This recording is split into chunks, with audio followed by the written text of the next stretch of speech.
parlons un peu de Gotify.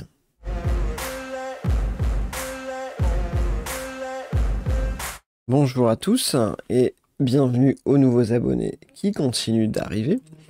Vidéo, je pense, rapide aujourd'hui sur Gotify, qui est une sorte de petit serveur, donc toujours en open source, hein, ce qui me plaît beaucoup, et qui permet d'avoir un petit serveur de messagerie personnel. Le but du jeu, c'est de pouvoir récupérer donc des notifications émanant de différents services tels que forcément des serveurs. Ça peut être de Proxmox, ça peut être de Synology, ça peut être d'autres services de type Uptime Kuma par exemple. Bref, tout ce qui permet de faire de l'envoi vers Gotify. Et donc j'ai fait quelques petits tests et ça reste plutôt sympa et concluant et pas très compliqué au final à mettre en place. Donc là vous avez un petit aperçu global de à quoi ça ressemble finalement. Gotify, c'est ce petit pas trop ce que c'est, mais ce petit truc bleu avec une enveloppe pour nous. En termes de visuel, ça ressemble à ça, et on a une version mobile disponible, notamment pour ceux qui ont de l'Android.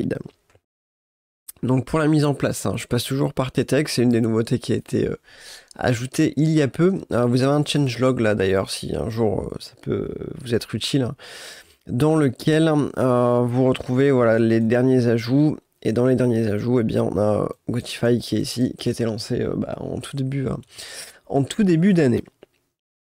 Donc pour faire court, vous copiez cette partie-là, vous lancez donc cette partie de code, le user admin qu'il faudra modifier forcément par la suite. Et en termes de ressources, eh ben, vous allez voir que ça prend pas grand-chose. Où est-ce qu'il est Gotify qui est ici. Tac. Donc vous voyez que ça prend un proco, ce qui est vraiment pas grand chose. L'activité est vraiment pas folle. Et au niveau RAM, c'est 3 fois rien aussi. Donc ça prend extrêmement peu de ressources. C'est pas gênant de faire tourner ça en tâche de fond, loin de là. Et au niveau de l'interface, eh bien, ça va se présenter de cette manière-là. Donc si on se log, hop, par exemple, voilà, on a un user, un mot de passe, hop, et on arrive, tac, sur l'ensemble des messages. Donc moi je suis en phase de test sur plusieurs services. Il y a uniquement Jellyfin où pour l'instant j'arrive pas forcément à avoir d'informations, de moins, ça semble pas arriver jusque là. Mais pour Proxmox, pour vous donner un exemple, ça fonctionne plutôt pas mal. Là, le all message, donc c'est forcément tout ce que je peux avoir. Proxmox, Jellyfin, Sino, Uptime Kuma. Et si je vais uniquement dans Proxmox par exemple, on voit des retours, là il y a eu du test, et le type d'erreur qui peut remonter. Là typiquement, sur le Proxmox, j'ai un disque dur qui a des secteurs illisibles. Ça ne bouge pas rien, toujours 8, je sais qu'il y a... Voilà, il est dans cet état-là, il fonctionne bien, mais il y a 8 secteurs défectueux, bon, c'est ainsi. Un petit bouton refresh s'il y a besoin, quand vous faites des tests, ça peut être pratique. Et pour vous montrer un peu comment ça se met en place, donc une fois que vous avez procédé à l'installation, il vous donne le lien qui va bien, vous faites copier-coller, enfin vous copiez, vous faites ouvrir dans un nouvel onglet. Vous arriverez directement sur la page de Gotify, à savoir l'URL, tout simplement. Pas grand chose de plus à dire de ce côté-là. Et au niveau config, donc vous voyez pour du Proxmox, vous vous mettez sur votre centre de données, notification, donc Gotify.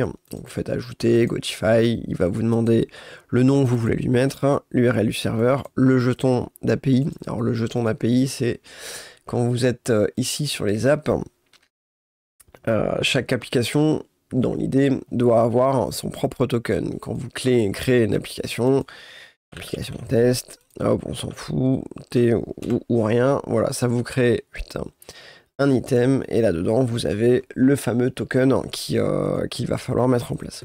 Donc vous récupérez ce token, et donc vous faites ajouter Gotify, l'URL que vous avez besoin, et le token qui va bien.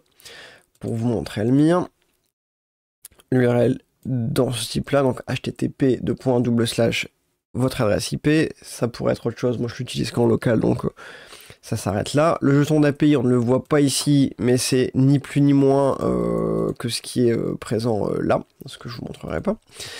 Même si en vrai, je ne sais pas trop ce que vous pourriez en foutre. Et une fois que vous avez fait ça, eh bien, vous pouvez faire test. Alors, juste pour vous donner une idée. Hop, donc vous voyez que le dernier, il date de 3 heures, celui-là, je vais le virer.